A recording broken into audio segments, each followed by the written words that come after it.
Oi, meus esclarecidos, tudo às claras no ar, quadro do canal respondendo perguntas de vocês. Tem perguntas sobre Bahia, sobre esse ou aquele jogador, sobre futebol italiano, sobre competitividade, sobre carreira, sobre idioma, enfim. Tem muita pergunta por aqui. Acho que o quadro não vai ser tão longo, então já te convido a deixar o like, a se inscrever no canal. A gente está muito perto de bater a meta de 35 mil inscritos e comentários por aqui. Eu tô gravando esse vídeo na quarta-feira, quando vocês começarem a assistir, eu estarei no avião indo para Salvador, então é bem capaz que a gente fique aqui alguns dias sem vídeo no canal. Então, já desejo uma reta final de ano e boas festas para todo mundo que deixar o like e se inscrever no canal. Vamos para vinheta.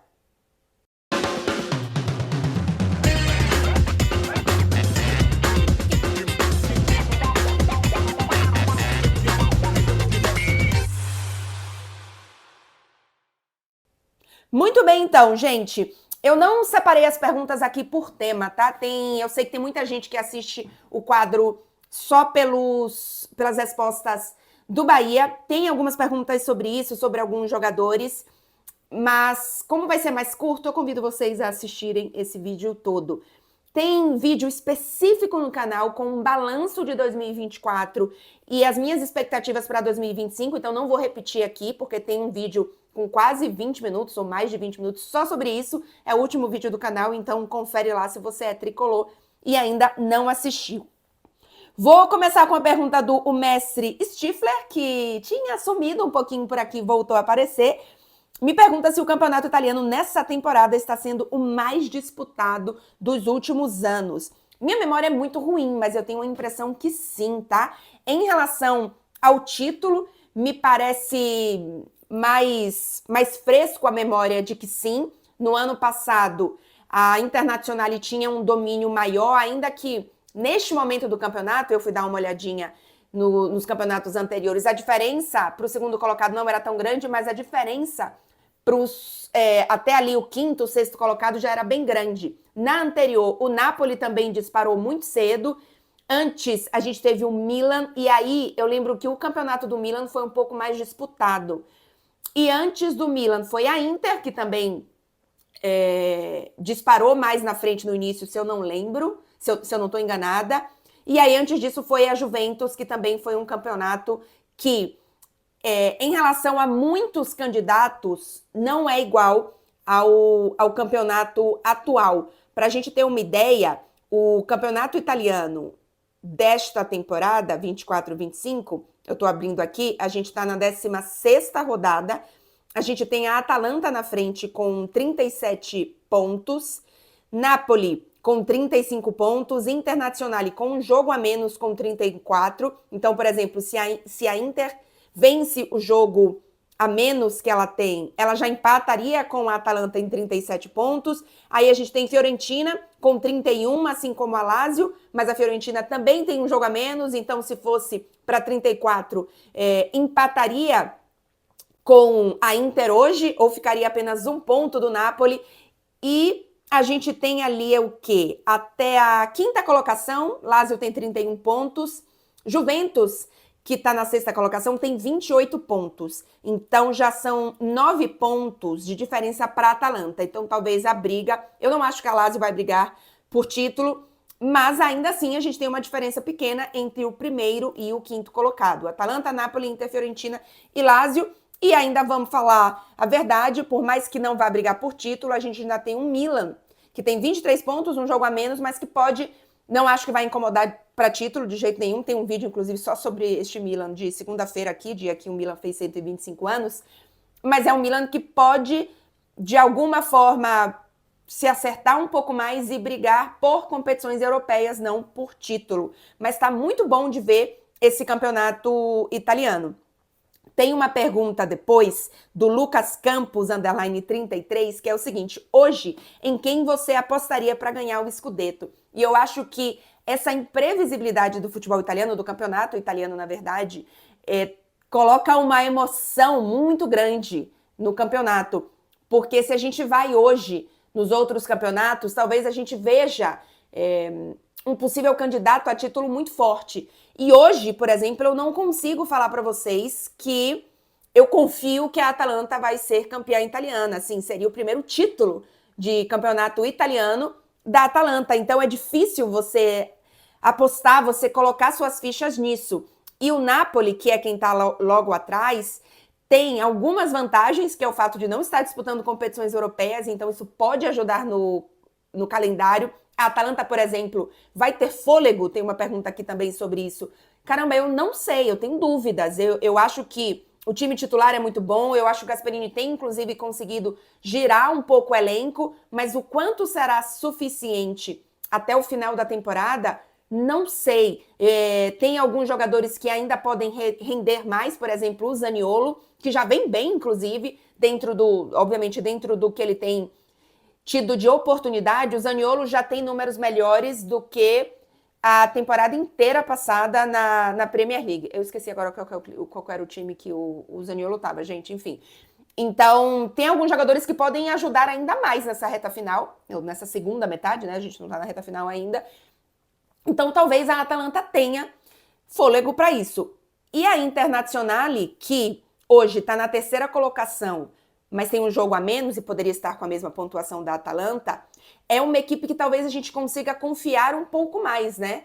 Mas ainda assim, eu consigo apostar a Inter como a campeã? Não sei. Eu fiz esse prognóstico no início da temporada, tá? Mas tá muito bom essa imprevisibilidade do futebol italiano. Acho que nos últimos anos a gente até teve, na reta final, um campeão muito claro, né? A Inter, o Napoli. A gente teve uma diferença grande do campeão, mas ainda assim, cada ano tem mudado. Então, eu acho que isso dá um qualidade a mais, enfim, um interesse a mais para esse futebol italiano. Eu falei aqui do Bahia. O Fabi P. Dias pergunta qual a minha real expectativa para o Bahia em 2025. E o 20V Marcos Mota me pergunta que jogador eu gostaria de ver o Bahia contratando. Essas duas perguntas estão respondidas no Claramente Tricolor de terça-feira, gente. É o último vídeo do canal, então corram lá para assistir. Mas o João R. Rafael, deve ser João Rafael, me pergunta, boa tarde, Clara, vai para algum jogo do nosso Bahia na Libertadores? Gente, calma, primeiro que a gente não sabe nem contra quem vai ser e onde vai ser, né? No caso, a gente sabe que é na Fonte Nova. Mas muito difícil, porque os jogos acontecem com temporada europeia rolando por aqui. Eu adoraria poder fazer um bate-volta em Salvador para assistir, por exemplo, um jogo do Bahia, mas a chance disso acontecer pela minha escala de trabalho, pela minha demanda de trabalho, eu trabalho, né, gente? Eu não posso ir assim, não, mas pode ser num final de semana. Eu trabalho no final de semana, gente. Numa quarta-feira. E se é numa quarta-feira de Champions? Então, eu continuo tendo demanda de trabalho. Eu trabalho com futebol e com futebol europeu, então o meu calendário de trabalho profissional tá pro lado de cá.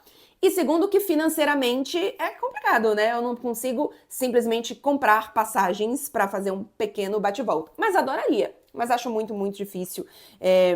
Se o Bahia passar para a fase de grupos, eu confesso que eu tô tão perdida em calendário brasileiro, mas fase de grupos tem no meio do ano, né? Então, por exemplo, no meio do ano, eu muito provavelmente vou no Brasil. Então aí, como eu tenho uma janela maior, porque a gente encerra calendário de Liga dos Campeões e campeonatos europeus aqui em junho e só volta em agosto, eu tenho um recorte maior para tentar, mas aí o Bahia precisa estar nesta fase de grupos da Libertadores.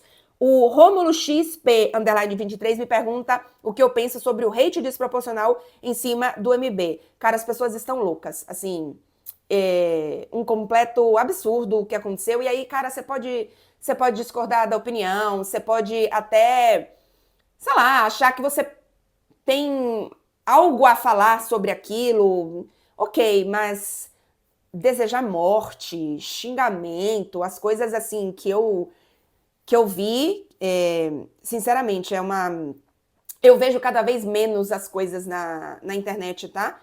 Por exemplo, aqui no YouTube, vocês sabem, eu leio todos os comentários porque é uma comunidade relativamente pequena E como eu, inclusive, eu sou uma pessoa muito, assim, pacificadora. Eu não sou uma pessoa que tem muito, assim, opiniões de 8 ou 80. Eu não sou assim na maioria das coisas. Então, obviamente, isso atrai menos pessoas que gostam de escutar 8 ou 80, né? Então, aqui a gente tem uma comunidade muito legal. Mas, por exemplo, Twitter, eu só vejo as respostas aos tweets que eu faço. E mesmo assim, quando eu vou fazer algum tweet que tem uma opinião, eu fecho para respostas. Não tenho nenhum estômago para ficar vendo ódio, esse tipo de... Cara, assim, eu fico... Cara, como a pessoa perde tempo pra, sabe, para desejar mal de gente que nem... De uma pessoa que ela nem conhece, que ela nem deu uma olhada, no minimamente, e nem que tivesse dado uma olhada mínima. Enfim, eu acho um completo absurdo, tá? Acho nojento. Acho realmente nojento isso.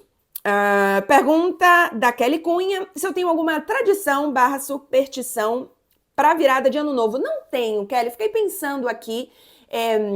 Eu gosto muito de rituais, tá? Assim, eu gosto muito, por exemplo, eu gosto muito de comemorar meu aniversário. Eu não sou uma pessoa que ligo muito para o ano novo, para o Natal, mas eu gosto do ritual de você juntar as pessoas que você ama. Eu acho que o amor que você coloca naquilo, o tempo de qualidade que você passa com as pessoas que você ama, nesses rituais é o que importa. Então, por isso eu gosto bastante. Mas, por exemplo, Réveillon, Ano Novo. No ano passado, a gente passou num hotel à beira-mar, e esse ano, inclusive, será parecido. E é muito tradicional pular ondinhas, né? E, por exemplo, fiquei anos sem pular ondinhas, porque fiquei anos sem passar ano novo na praia. Mas estava na praia, pulei ondinhas.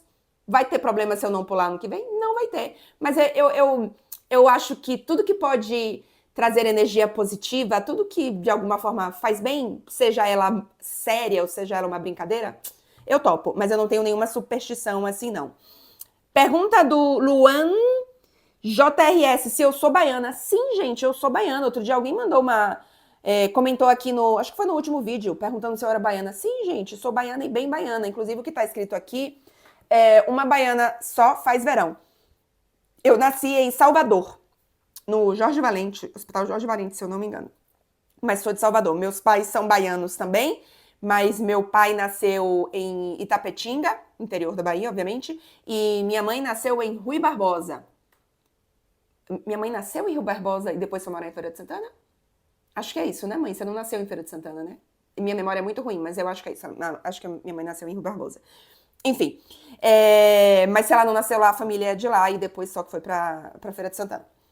Eu acho também. Eu acho não, né? Né, mãe?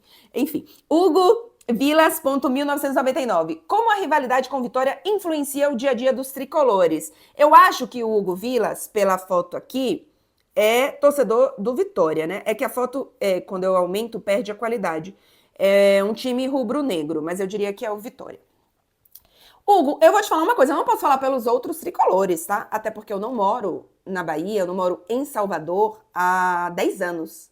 Não, mais de 10 anos, gente. Eu tô aqui na Europa, eu vou fazer...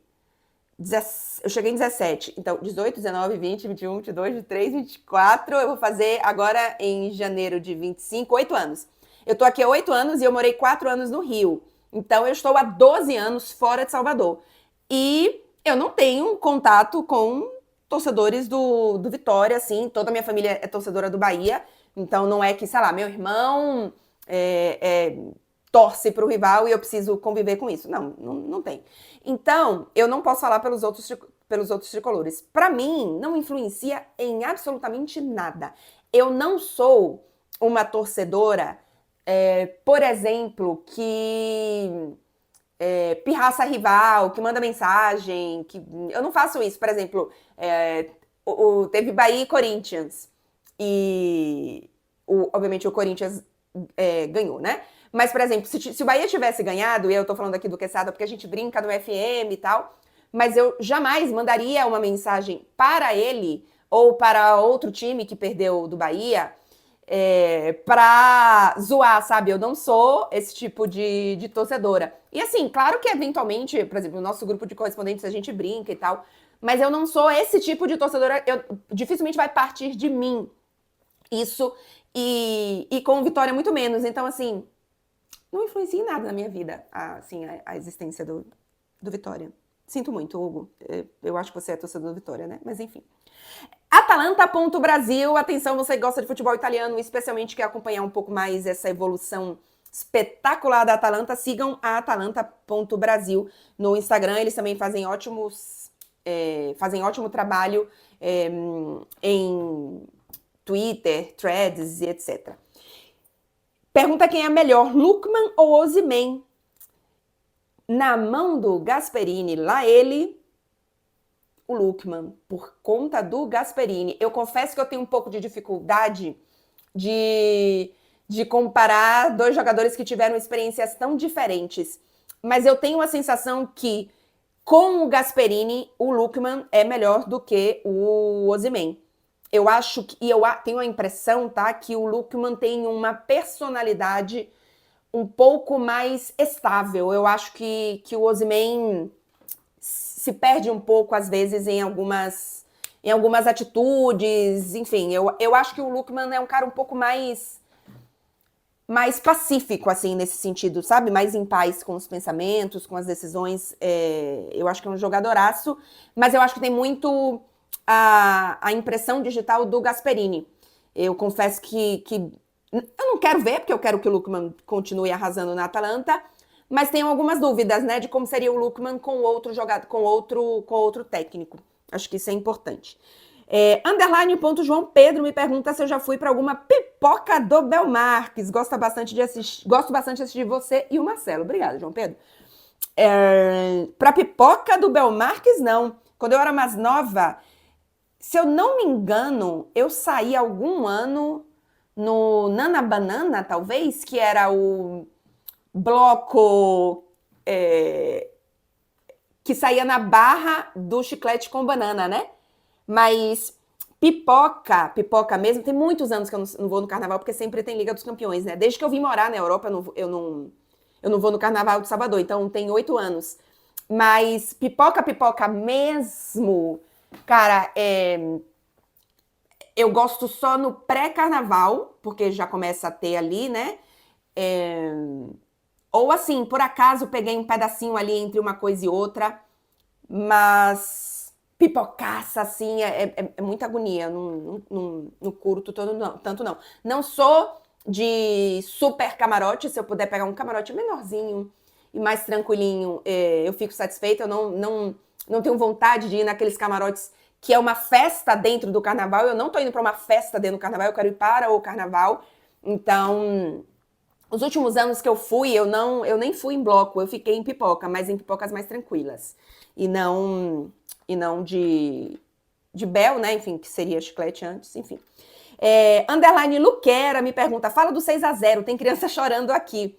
Cara, o 6-0 da Inter, né? A Inter deu 6-0 na Lazio, que vinha numa sequência espetacular, jogando muito bem, não só de resultados, tá no topo da Europa League, acho que é a líder, né, na fase de liga da Europa League, e a Internazionale foi lá e aplicou um 6-0.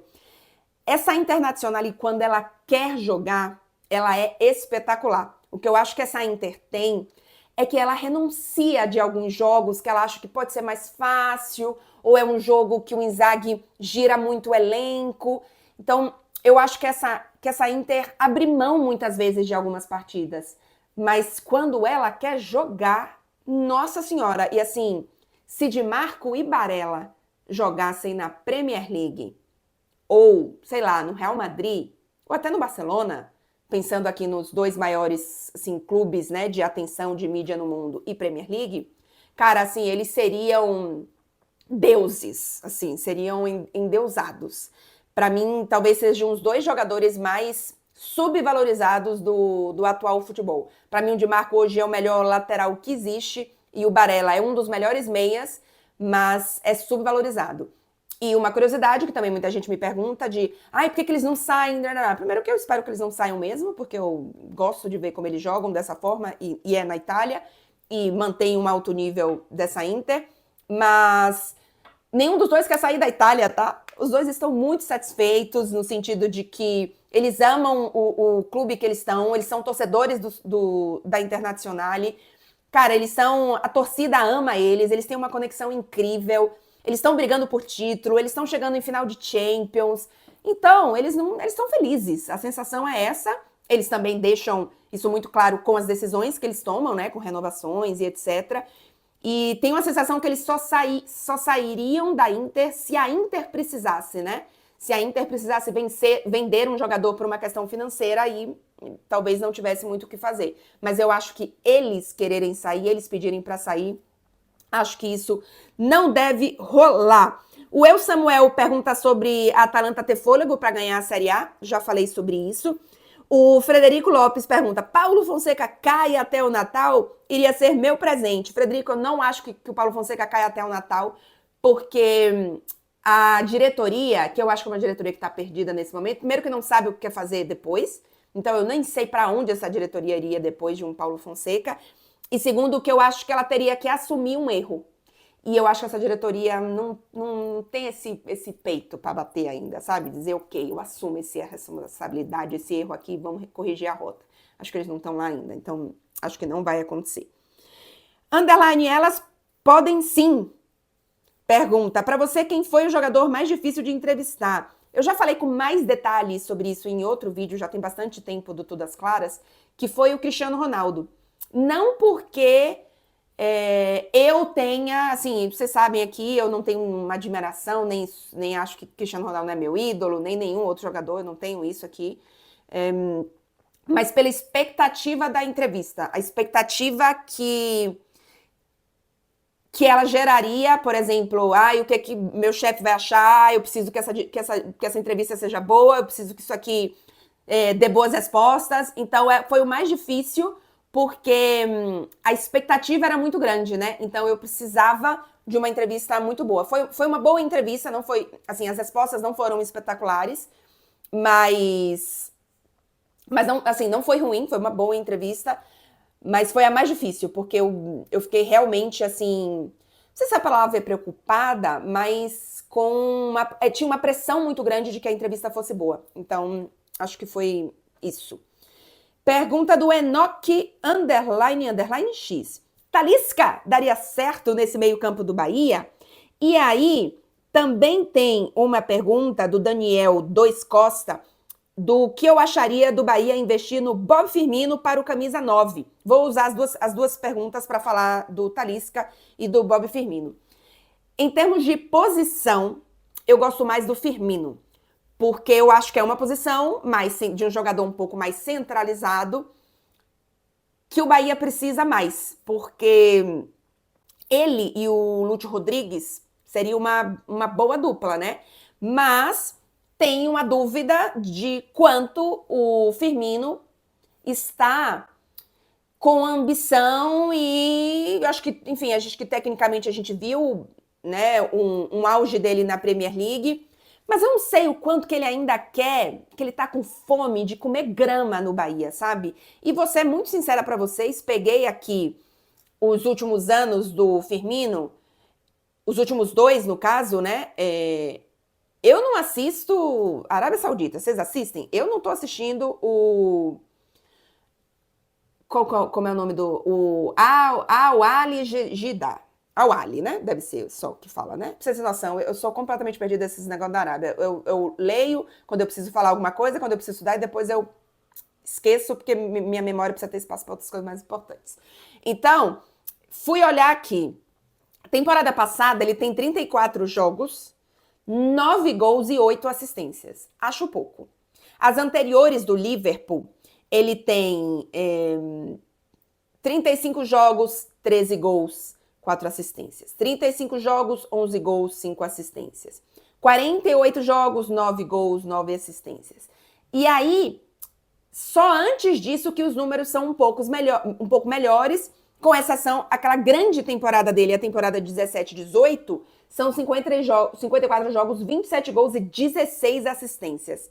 Essa é uma grandíssima temporada em números.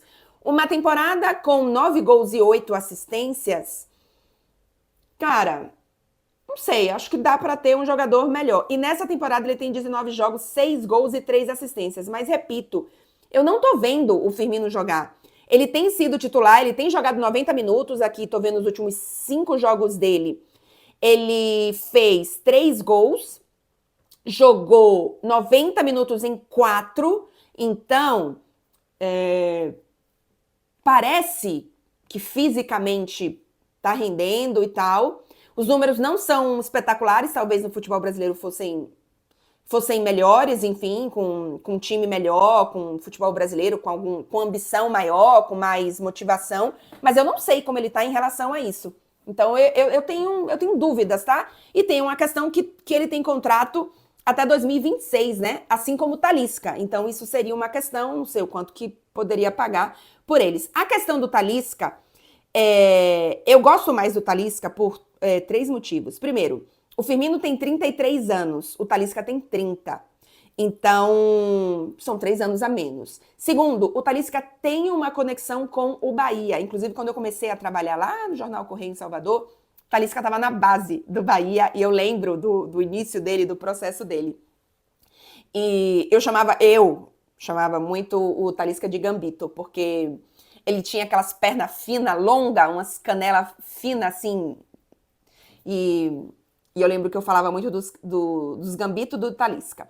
Enfim, então a idade do Talisca são 3 anos a menos. O Talisca tem uma ligação com o Bahia, então eu acho que ele teria uma conexão com o Estado, né? O Talisca é baiano, com a torcida, que eu acho que teria ali uma conexão. Eu acho que isso traria para ele uma fome de vencer no Bahia, que eu acho interessante. E os números do Talisca são melhores, tá? O Talisca tá no Al Nassr. A única questão que eu tenho com o Talisca é que ele tá fora do Bahia. Bom, do Bahia também. Mas do Brasil há muitos anos, né? Ele tem... Quando ele sai do Bahia em 2014, ele sai, inclusive... Eu saio de Salvador em 2013, e aí ele sai no ano seguinte. O Talisca faz 2 anos no Benfica, e aí depois ele vai pra Turquia, China e Arábia, né? Então, desde 2016, 17, que é quando ele vai pra Turquia, ok, Turquia, beleza. Mas desde 2018, ele tá em futebol muito periférico, né? Então, eu tenho essa questão. Mas os números dele são melhores do que o do Firmino. Por exemplo, nessa temporada ele tem 19 jogos e 8 assistências. Temporada passada ele tem 31 jogos e 26 gols, 6 assistências. Na anterior, 27 jogos e 21 gols. Antes disso, e aí já tô lá em 21, 22, 33 jogos e 22 gols. Então, os números dele são constantes e são melhores do que o do Firmino. O Talisca tem uma questão só, o Talisca joga mais ou menos na mesma posição que o Lúcio Rodrigues, né? O Talisca joga pela direita e o Lúcio também. Então, não dá, eu acho que a dupla de ataque não pode ser Talisca e Lúcio Rodrigues. E você não vai contratar o Talisca para deixar no banco, muito menos o Lúcio Rodrigues, que é o jogador justamente que você tá apostando para crescer e evoluir nesse Bahia. Então, tenho essas questões aí com esses jogadores, tá? Vamos ver se algo acontece. Santana Deniro, sempre por aqui também, perguntando se eu acho que Mota, treinador da Juventus, deveria abrir mão de controlar as partidas para ser um pouco mais vertical. Eu não acho que ele deveria abrir mão de controlar as partidas, mas eu acho que ele deveria encontrar mais segurança e mais variações em que a equipe tem essa verticalidade. Porque foi assim diante do Manchester City, né? E vamos falar a verdade, tem ali um componente mental que tá acontecendo com o Manchester City que a gente não sabe exatamente o que é, mas a Juventus soube, taticamente, em campo, jogando bola, se aproveitar disso, né? Foi uma Juventus que teve muito menos posse de bola do que normalmente tem. A equipe com mais posse de bola no campeonato italiano, acima de 60%, e se contentou com um pouco mais de 30% de posse de bola e venceu o Manchester City. Então, o Thiago Motta não pode mudar a forma como ele quer ver a equipe, mas eu acho que ele pode melhorar esse controle para que ele se sinta mais segura para de vez em quando abrir mão. Eu acho que ele não vai abrir mão disso como identidade, mas sim como um plano de jogo, eventualmente. E eu acho que a situação da Juventus vai melhorar um pouco. Primeiro porque eu acho que é uma equipe que tá amadurecendo, que tá em evolução, que tem muitas coisas que ainda podem ser resolvidas, mas também tá tendo jogador de volta, né, gente? Vamos falar a verdade, essa Juventus estava, assim, destroçada de lesões, então eu acho que isso faz diferença. Ferreira, Ferrez, SP, underline. Oi, Clara, por que o futebol italiano não é mais tão popular comparado a antigamente? Beijo de Curitiba. Porque eu acho que a qualidade e o dinheiro para trazer craques diminuiu, né? Eu ainda acho que, já falei bastante sobre isso, que o campeonato italiano, para mim, é o segundo melhor da Europa, uma diferença grande para a Premier League, sim, mas é o segundo. Mas falta craque, né? Falta estrela. Por exemplo, a gente tem melhor do mundo brigando. Por exemplo, eu acho que o campeonato italiano é melhor do que La Liga, no geral. Mas a gente tem jogadores em La Liga brigando para serem e sendo melhores jogadores do mundo. No futebol italiano, esses jogadores não estão tão no topo. Então, apesar de você ter mais equipes interessantes, com mais variedade tática, talvez com mais ideias interessantes, com mais competitividade, com mais imprevisibilidade do que os outros campeonatos, falta grandes estrelas, né? Eu acho que esse é o principal motivo. E para ter grandes estrelas, precisa ter dinheiro. E tá faltando dinheiro no futebol italiano. Sidney Ian Fernandes. Fala um pouco da rotina de cobertura em dia de jogo. Sou muito curioso com o que rola por trás das câmeras numa transmissão. Sidney, vou te falar um típico dia de jogo da Liga dos Campeões. Com hoje o que a gente tem de produção para a TNT. Normalmente a gente chega no estádio por volta de 1h, porque o primeiro programa que a gente normalmente participa é a live do André Henning. Então, 1h daqui, né? 9 horas da manhã, aí, 9, 10, 11, 12, 1. 9 da manhã no Brasil. Então, 1h, vou falar sempre os horários daqui, tá, gente? Senão me complica, mas são 4 horas a menos no Brasil. Então, a gente chega no estádio 1h, até porque você quer a minha rotina, né? Então, a minha rotina é 1h. 1h a gente chega mais ou menos no estádio, aí vai para a beira do gramado para fazer essa primeira participação na live do André Henning. De vez em quando eu faço essa entrada, eu particularmente gosto às vezes de fazer na porta do estádio e não dentro do estádio, justamente para trazer um pouquinho de ambiente diferente. Aí a gente tem a participação no de placa, um pouco depois, então esse sim eu já faço sempre da beira do gramado.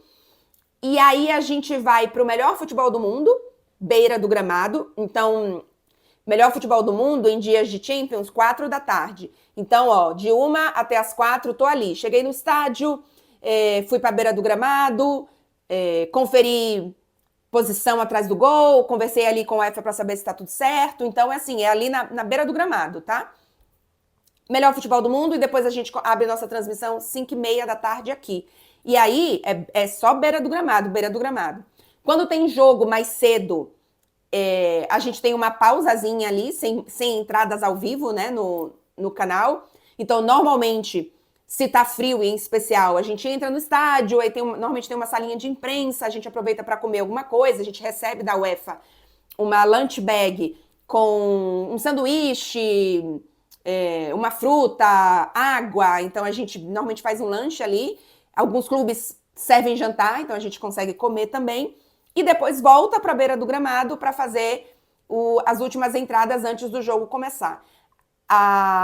Acabou o pré-jogo, 15 minutos antes do jogo começar, a gente desmonta tudo que tá ali na beira do gramado, põe na mochila, põe na mala, arrasta até atrás do gol, onde a gente tem uma posição, senta e assiste o jogo ali. 90 minutos ali atrás do gol, um pouquinho antes, na verdade, do jogo acabar. A gente sai do campo e vai normalmente para uma área interna para fazer as nossas entrevistas pós-jogo. E aí monta tudo de novo, câmera, tripé, etc. E fica no aguardo dos jogadores virem quando acaba o jogo.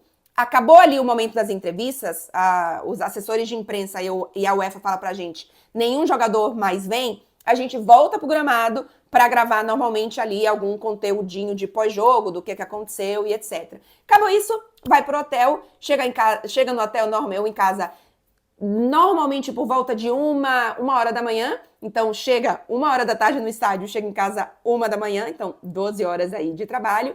Mas a gente só consegue dormir mesmo, pelo menos eu, tipo, 3 da manhã, porque é muita adrenalina ainda e você quer ver o pós-jogo, você quer ver as entrevistas sendo postadas, então demora um pouquinho para desacelerar e você dormir. Dixie Underline Alien pergunta quais são minhas comidas favoritas de Natal. Boas festas para você e sua família. Para você também, Dixie, para todo mundo que está por aqui. Atenção! Não esquece de deixar o like por aqui. Caramba, eu amo comida de Natal. Amo comida de Natal. Toda a parte da ceia, eu gosto de Chester. Não vou falar aqui para precisar usar o laele. Farofa, salpicão. Lá em casa a gente faz um arroz de forno com queijo, que eu amo também. E que mais? Cara, rabanada, gosto demais. Lá ele, de manhã, inclusive, no dia seguinte, no café da manhã. Acho que é isso. Eu gosto muito de ceia de Natal, assim. Tanto é que quando eu morava no Brasil, e no meu aniversário, o cardápio era ceia de Natal. Porque é uma das minhas comidas favoritas, assim, para se fazer em casa, né? Luísa Galvão pergunta se eu pretendo ir para Girona durante a preparação do Bahia. Luísa, é assim, não sei, acho difícil, não é a minha base, mas quem sabe, né? Tenho, obviamente, ótima relação com Bahia.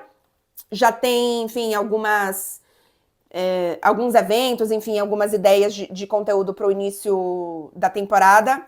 Vamos ver, vai que rola. Vai que rola, mas não é algo certo, nem que eu tô programando ir lá sozinha ver o Bahia, gente. Não é assim, não. Que mais que temos por aqui? Edu Cruz pergunta, Clara, bom dia. Boa noite, no meu caso aqui, mas talvez você esteja assistindo aí no bom dia. Se eu costumo misturar os idiomas, vejo o Fred fazendo isso às vezes. Eu misturo muito espanhol com italiano, tá? Porque hoje em dia, o meu segundo melhor idioma, assim, depois, obviamente, do português, é o italiano e o inglês. Só que eles são em caixinhas diferentes, porque eu aprendi o inglês quando eu era muito nova, eu morei nos Estados Unidos quando eu era muito nova. Então, o inglês, ele tá numa caixinha, italiano tá em outra caixinha. Quando eu comecei a aprender outros idiomas, e na verdade eu até comecei a aprender o francês antes do italiano, mas eu morei 6 anos na Itália, né? Então isso fez o italiano passar na frente do francês. E apesar do italiano ser melhor que o francês, eu aprendi o francês muito antes. Então ele consegue se separar um pouquinho assim. Só que o espanhol, e até porque nunca foi um idioma que eu amei muito, ele fica meio perdido aí nas caixas da minha cabeça. E aí toda vez que eu esqueço uma palavra em espanhol, como o espanhol é muito diferente do inglês e o francês não é assim, o meu idioma estrangeiro principal, o meu idioma estrangeiro principal é o italiano ainda hoje, o que vem na minha cabeça é o italiano. E aí quando vem uma palavra em italiano, meu amigo, já foi tudo em italiano.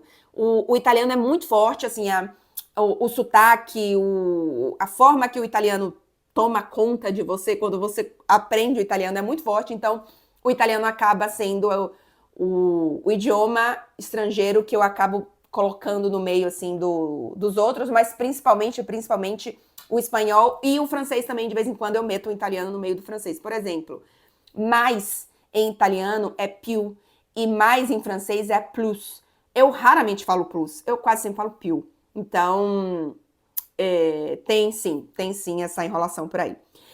Léo Moraes Pereira. Na era Messi e Cristiano, quais jogadores foram injustiçados como melhores do mundo? Eu acho que o principal deve ter sido o Neymar, né? Porque, por um lado, com o Messi, ele cresceu com o Messi, né? E eu acho que você estar do lado do Messi faz você ser melhor, né? Te melhora. Mas talvez tenha sido o Neymar, porque eu acho que a reta final do Messi e do Cristiano Ronaldo, talvez o Neymar pudesse ter tomado esse caminho, né? Aquela temporada, vocês vão lembrar melhor do que eu não lembro qual que é o ano, que o Neymar é o nome do jogo daquela remontada, mas todas as capas dos jornais trazem o Messi, é muito isso. É o último ano dele no Barcelona, né? Então é 2000 2015, 2016? Ou 2016, 2017? Não lembro agora, gente. Enfim, eu acho que talvez seja o Neymar o principal. Não sei se teve alguém na Premier League nessa época. Minha memória é muito ruim, gente. Mas eu consigo, assim, de um jogador eu consigo apontar o Neymar. Vocês pensam em mais algum? Coloquem aí nos comentários pra mim. E Jéssica 9, só para desejar ótimas férias, aproveite bastante. Peguei isso que não era uma pergunta, mas para desejar boas festas para vocês. Feliz Natal. Acho que dificilmente vai ter um vídeo antes do Natal, só se o Bahia fizer uma grandíssima contratação. E quero aproveitar então para desejar isso aqui para vocês. Boas férias para mim, para quem é de férias também, boas férias por aí. Estarei em Salvador, se você me encontrar por aí andando pelo shopping, pela praia, pelo Itaigara, sei lá por onde, pode me chamar, que eu sou gente fina. Eu acho legal quando vocês vêm me dar um oi, porque me reconheceram e, obviamente, onde isso mais acontece é em Salvador. Então, é isso, gente. Um beijo pra vocês. Não sai do vídeo sem deixar o like, sem conferir se você tá inscrito no canal. Se você puder compartilhar aqui esse canal com outras pessoas para que a gente bata a meta de 35 mil inscritos, eu agradeço também. Até o próximo vídeo e, mais uma vez, Feliz Natal, se eu não voltar aqui antes.